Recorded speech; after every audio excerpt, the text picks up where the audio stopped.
Okay. Hello. Welcome to the second review on the channel. I'm a little late on the hype train for this book, but the series as a whole came highly recommended from a friend, so I gave it a shot.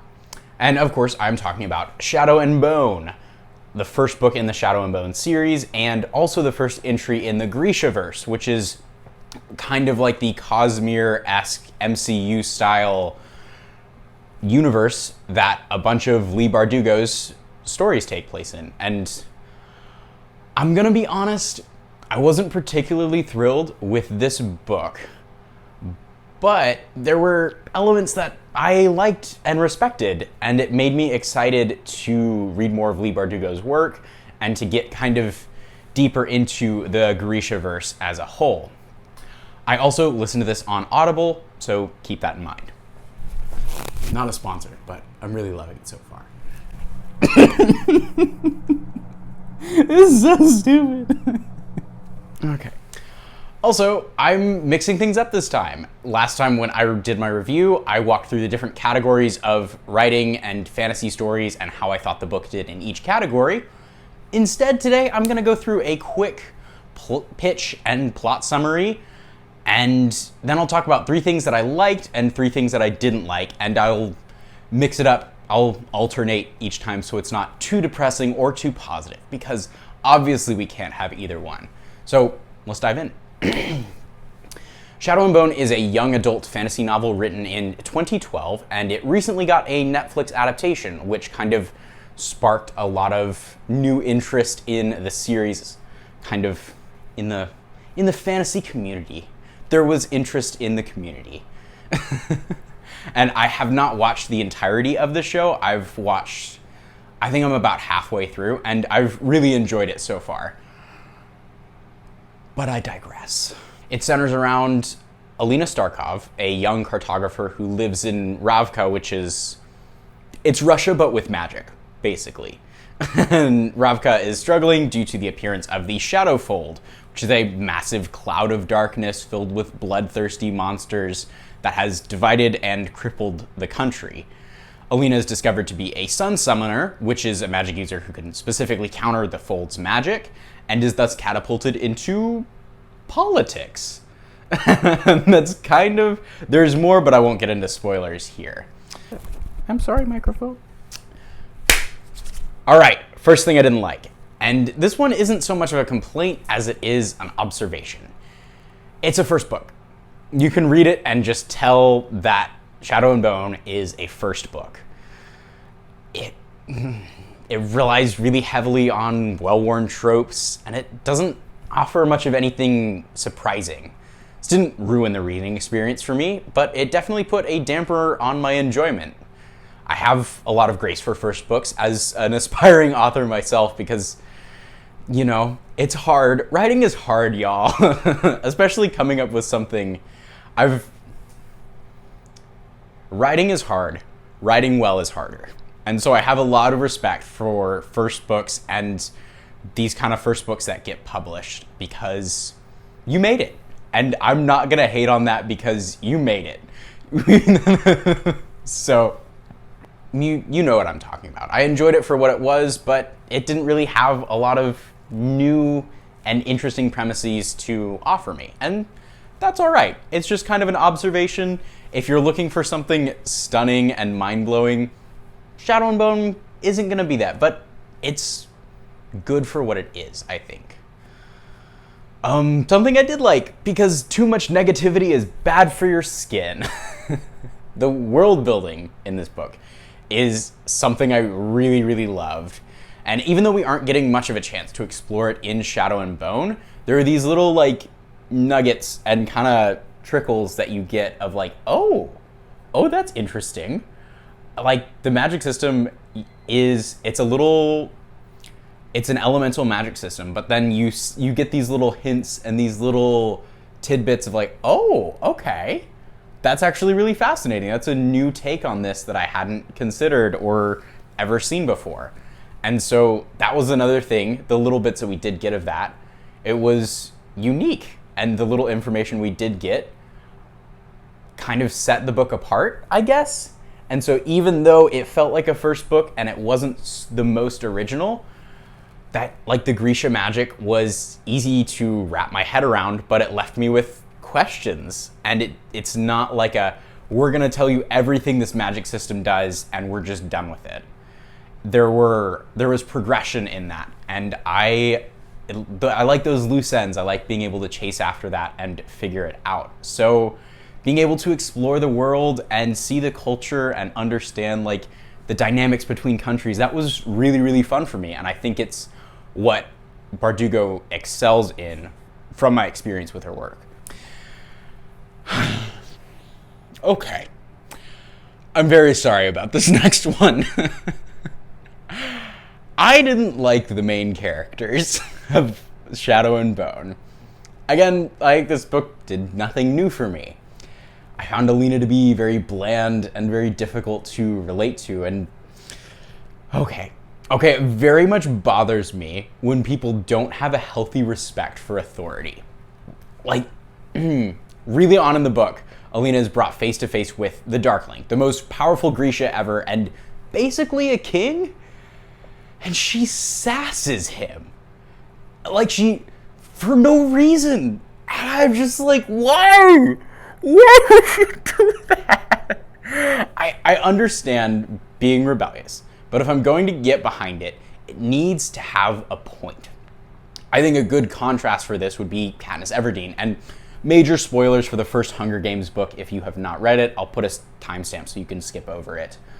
But when she and Peeta basically do the same thing Alina does in the games, so, like, she and Peeta decide to eat the poison berries. They're standing up against the system, against the ruler, being rebellious and causing problems, and kind of in a snarky, sassy way of like, oh yeah, you think you can control me? Well, joke's on you. They're rebelling. And that's kind of, I like Alina is rebelling when she is giving lip to the Darkling and to kings and nobles and whatever. But we also understand that Peeta and Katniss's other option is to fight each other to the death. We know that they're opposed to the system fundamentally and what the games resent and the people controlling them. And since we understand what they believe and the strength of their relationship, this rebellion feels earned because it has weight behind it. It has reasons. I look at that and I say, I understand why this is important.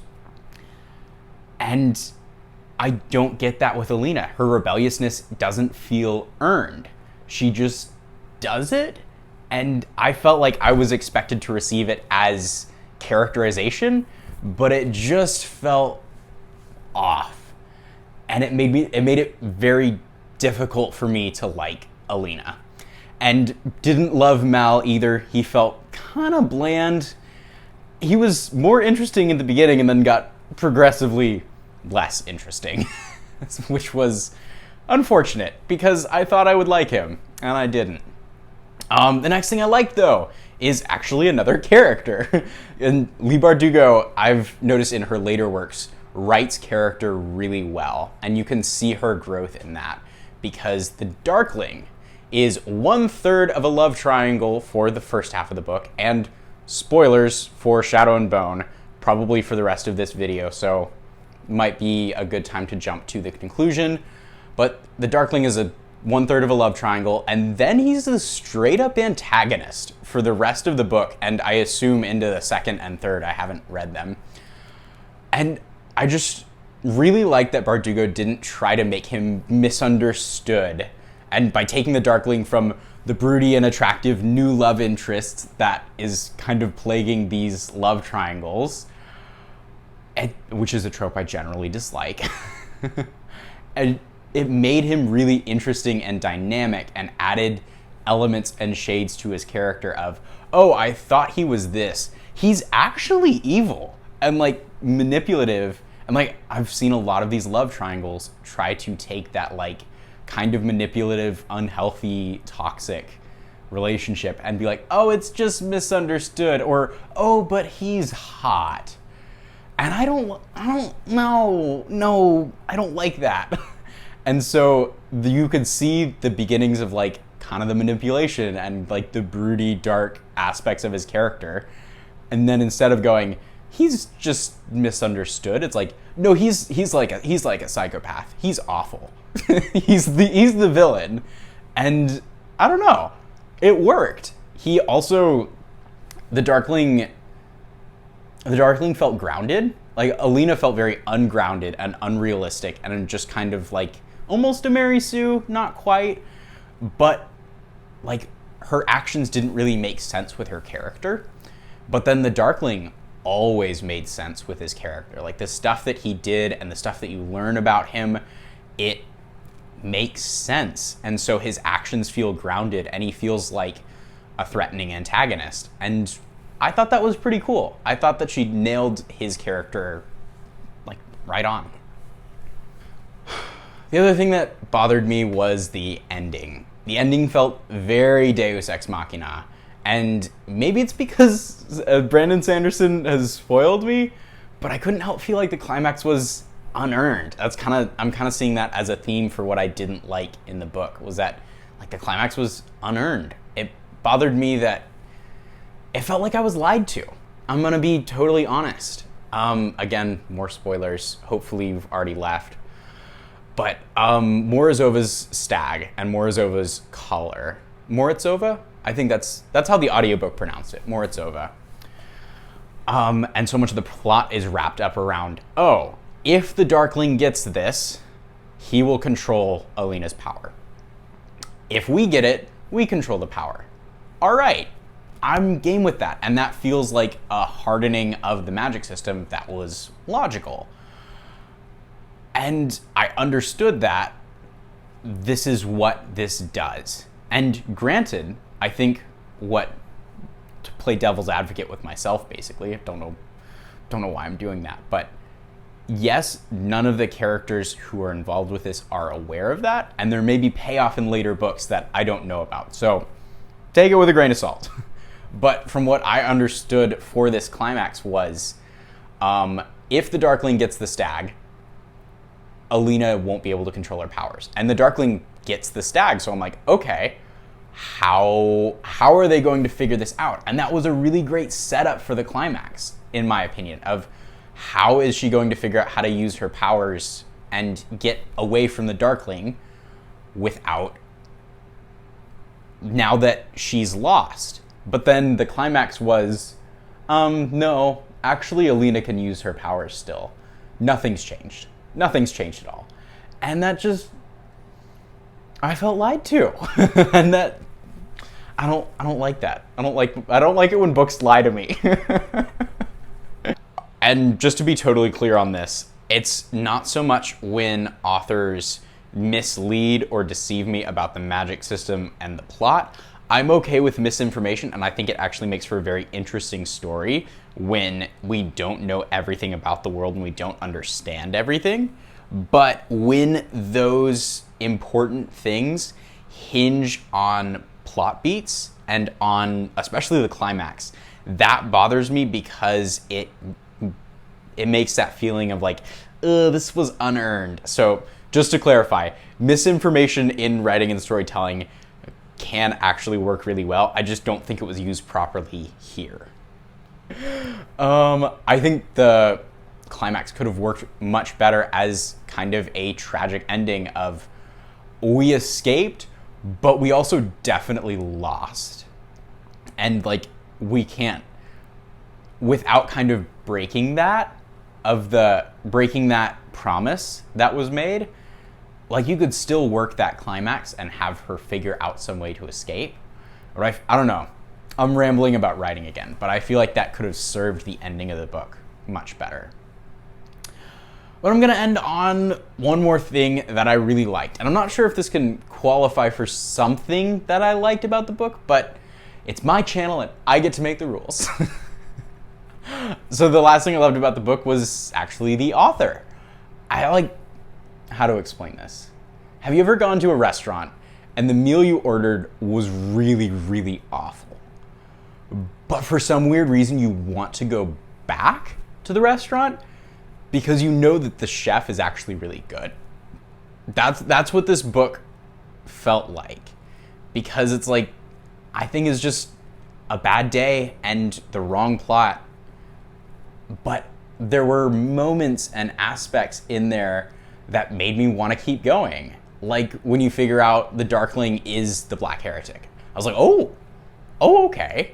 Or when Alina first unlocks her powers as a Sun Summoner and uses them for herself the first time, I could tell that Leigh Bardugo had something to say and knew how to say it well. But it was just a lot of the book that didn't work for me, but there was enough good that I respected what she was doing, and it made me want to come back. So, I mean, I'd say that's a win for her. So, all in all, I didn't really enjoy the book. And I don't like disliking things. It's hard for me, but I'm gonna be honest here. There are elements I liked, but it wasn't enough to earn that seal of approval, I guess. Because it relied very heavily on YA tropes that I personally do not enjoy. But the book itself,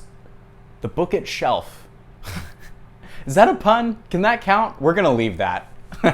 The book itself showed a lot of promise in the author's writing ability, and so I won't be carrying on with the Shadow and Bone series, but I've already picked up Six of Crows, which is also in the Grishaverse, and look out for a review on the channel later, but I have not been disappointed by it.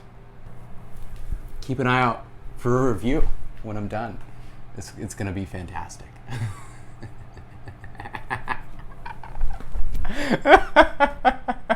What am I even doing? As for ratings, if you're not familiar, my rating system is a scale of 1 to 10, with 10 being utterly fantastic, 5 being meh, and 1 being kill it with fire. My rating was constantly in flux as I was reading this book, sometimes jumping as high as a 7, other times dipping as low as a 2. But in hindsight, I think I'd give this book a 4 out of 10 rating. A solid 4 out of 10. I didn't enjoy it, but I probably wouldn't recommend it to anyone, but it had promise, and I think it was written by a legitimately talented author. Great chef, bad recipe is my final conclusion. Thanks for tuning in, y'all. Like and subscribe if you enjoyed this review. Let me know what you thought about the new format in the comments below. Or, I mean, if you don't like talking shop, just chat about Grishaverse. Tell me what you thought of Shadow and Bone, or what book you think I should read next. And if you want to help support the channel, please share this video. I know like a sum total of 50 people, and so spreading the word would be greatly appreciated, be a huge blessing to me. So thanks again, and I'll see you in the next video.